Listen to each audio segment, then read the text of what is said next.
Bonjour, on est à nouveau ensemble pour vous montrer les prochains exercices. Cette fois-ci, je choisis de travailler l'acrylique. Alors, c'est une technique que sèche assez vite et l'acrylique est soluble à l'eau. Alors, pour certaines qui ont déjà l'habitude de le faire ou qui travaillent l'huile, ça va être facile. Pour des autres aussi, parce que j'ai choisi un motif assez simple, dont on n'aura pas de complications. La première chose, c'est je vais vous dire les couleurs que je vais utiliser pour les tableaux. Alors, je vais travailler avec un jaune de cadmium, un rouge de cadmium, un carmin, un bleu céruleum, un violet permanent, un bleu d'outre-mer et le blanc. Je n'ai pas choisi de terre d'ombre brûlée ou terre d'acier brûlée parce que comme j'ai beaucoup de tons chauds, les jaunes, l'orange, le rouge, en les mélangeant avec les violets, ils vont me faire des très jolis marrons. Voilà. Au niveau des pinceaux, il vous faut des pinceaux synthétiques, des pas très bonne qualité parce qu'en fait l'acrylique il a une tendance à détruire les pinceaux. Alors utilisez ce que vous savez à la main, surtout pas les pinceaux à l'aquarelle, surtout pas. Et aussi, j'ai besoin d'une palette. Moi, j'utilise deux palettes différentes pour travailler l'acrylique.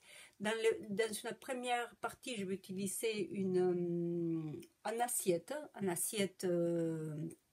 en porcelaine, parce que je vais faire un acrylique encore un tout petit peu plus dilué.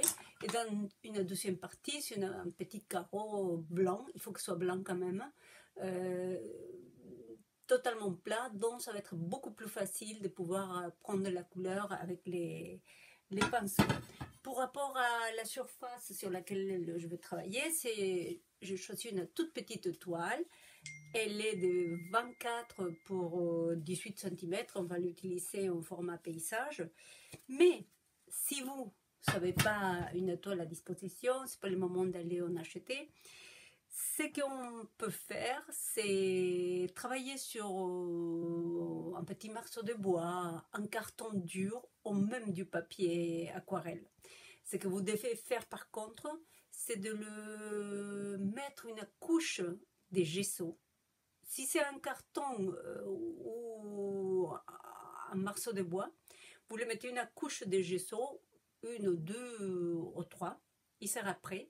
Mais si c'est un papier, il faut mettre les gessos d'un côté, mais aussi de l'autre. Parce que si vous le mettez que d'un seul côté, le papier il va gondoler.